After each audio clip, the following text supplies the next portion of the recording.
Freeport Indonesia bukan mengajukan gugatan, melainkan berencana menyatakan keberatan lewat mekanisme banding atas kebijakan bea keluar yang ditetapkan Kementerian Keuangan.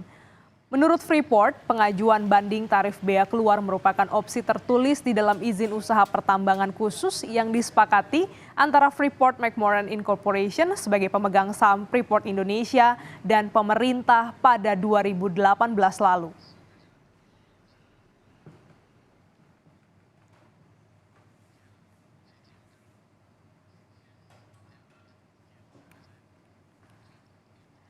Katri Krisnati, VP Corporate Communication Freeport Indonesia bilang, wajar bagi setiap pelaku usaha untuk menempuh mekanisme keberatan dan banding tersebut apabila ada perbedaan pandangan antara otoritas kepabeanan dengan pelaku usaha. Freeport tetap berharap pemerintah senantiasa menerapkan ketentuan bea keluar sesuai dengan IUPK yang sudah disetujui bersama. Rencana pengajuan keberatan itu tertulis dalam dokumen laporan triwulan kedua Freeport McMoran pada US Securities and Exchange Commission pada Kamis pekan lalu. Dan saudara, apakah sudah menjadi praktek lazim perusahaan tambang mengajukan keberatan atas kebijakan yang ditempuh oleh pemerintah? Jika semangatnya adalah hilirisasi, seberapa siap industri midstream dan hilir di Indonesia menyerap komoditas tambang ini? Kompas Bisnis sudah bersama dengan Hendra Sinadia, Ketua Subsektor Tambang dan Mineral Apindo Komite SDM. Selamat pagi Pak Hendra. Halo, selamat pagi Bu Glenis. Ya, ini dalam mekanisme penerapan bea keluar, salah satu pelaku usaha tambang yaitu Freeport mengajukan keberatan Pak. Bagaimana dengan industri yang lebih luas? Apakah juga keberatan dengan peraturan Menteri Keuangan tahun 2023 ini? Oh ya, tentu saja mekanisme keberatan itu diatur dan hal yang biasa dan lazim terjadi bukan hanya bagi pengusaha tambang tapi semua pihak yang merasa dirugikan baik oleh penetapan tarif, pengenaan denda ataupun juga tarif bea keluar itu bisa mengajukan keberatan dan itu diatur dalam peraturan perundang-undangan. Bahkan Kementerian Keuangan itu telah menerbitkan ya yang terakhir itu PMK 136 tahun 2022. Jadi diatur mekanismenya bisa dilakukan secara tertulis ya untuk pengajuan keberatan. Jadi semua pihak bukan hanya di sektor pertambangan, tapi pengusaha di semuanya yang yang merasa dirugikan oleh satu tarif itu bisa mengajukan keberatan. Bahkan yang kita ingat beberapa waktu yang lalu pengusaha sawit ya, kelapa sawit juga beberapa kali mengajukan keberatan karena melihat ada satu tarif bea keluar yang dirasakan merugikan atau memberatkan. Jadi dalam hal ini kami Apindo melihat apa yang langkah dilakukan oleh Freeport tentu saja ini satu hal yang lazim dan biasa diatur dalam peraturan perundang-undangan kita, baik kepabeanan maupun perpajakan. Oke, ini kan memang sudah lazim lah hal untuk praktek ini. Nah, bagaimana dengan perusahaan-perusahaan tambang lain? Apakah juga sepaham dengan Freeport atau seperti apa atas peraturan baru ini, Pak? Oke, pada dasarnya untuk pelaksanaan peningkatan nilai tambah atau hilirisasi di mineral dan batu bara, semua pelaku usaha itu sudah sepakat ya. Kita lihat tadi ada untuk konsentrat tembaga, PT Freeport, PT Aman Mineral, itu mereka berkomitmen ya sesuai dengan kesepakatan dengan pemerintah untuk membangun smelter tembaga. Nah, PMK yang diterbitkan baru-baru mengenai bea keluar ini terdampak terhadap dua perusahaan tersebut.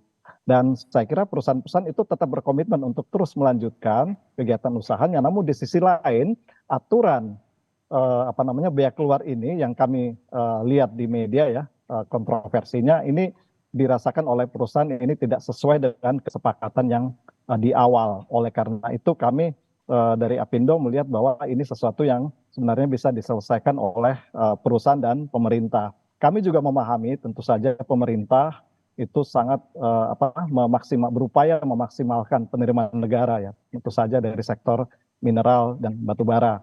Namun di sisi lain, perusahaan-perusahaan juga tentu terbebani ya untuk melaksanakan investasi itu kan tidak murah ya, investasi di smelter tembaga dalam hal itu butuh jangka waktu yang panjang, kemudian juga pembiayaannya juga tidak kecil dan itu tentu saja membutuhkan satu perhitungan fiskal atau bea keluar yang konsisten ya seperti itu. Nah ini yang kami lihat perusahaan-perusahaan tersebut merasa ini tarif yang telah diterbitkan kemarin itu tidak sesuai dengan kesepakatan di awal. Kami melihatnya seperti itu. Ya, Pak Hendra, apa dampak bea keluar ini terhadap perusahaan ketika PMK tambang ini diterapkan, Pak?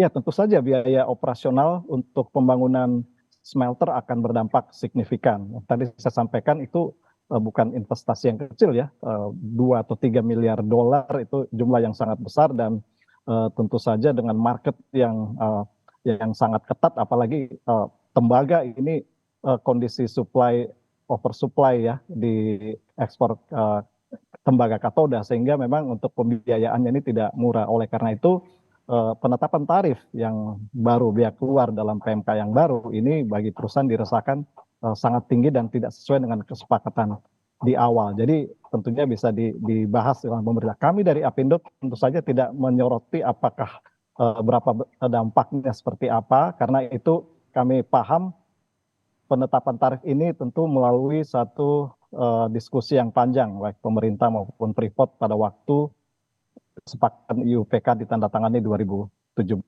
Tapi secara umum dari sektor SDM kami dari Apindo melihat bahwa kepastian hukum ini merupakan salah satu kunci dan juga aspek fiskal, kepastian fiskal termasuk bea keluar ini juga merupakan salah satu faktor yang paling menentukan dalam kelangsungan investasi di sektor pertambangan baik mineral dan batu bara.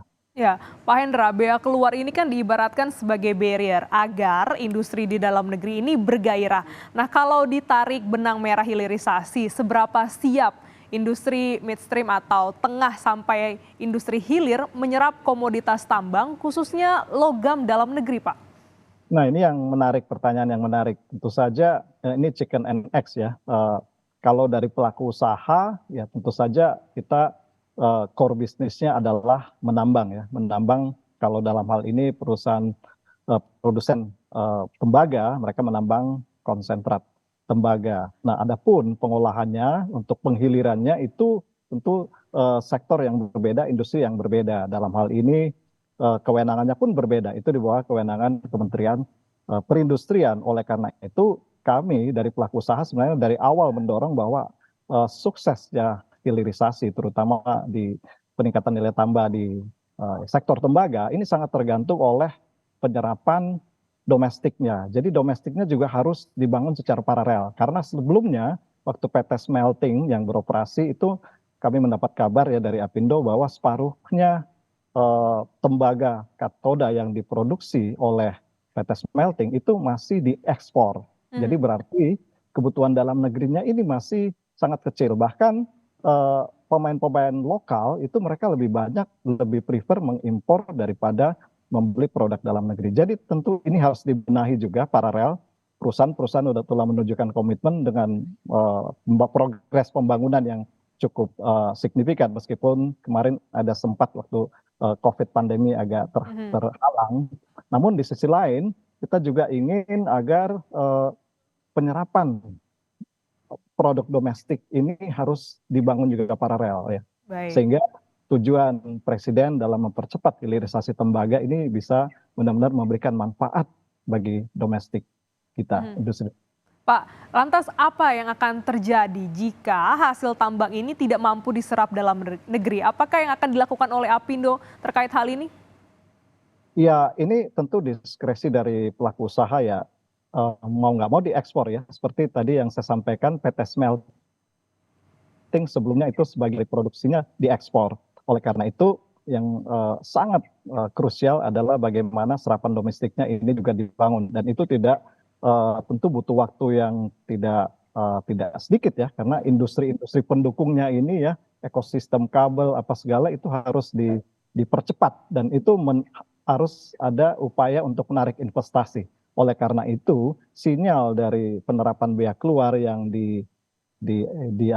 ditanggapi keberatan oleh pelaku usaha ini tentu bisa saja berdampak bagi appetite bagi investasi untuk masuk ya, karena mereka juga sangat melihat bagaimana sih konsistensi pemerintah dalam menerapkan tarif perpajakan fiskal maupun juga bea keluar. Jadi ini saya kira perlu diselesaikan secara cepat, baik pemerintah dan pelaku usaha. Intinya pelaku usaha telah menunjukkan komitmen untuk membangun ya, smelter sebagaimana yang disepakati dalam perjanjian IUPK yang tanda tangani sebelumnya.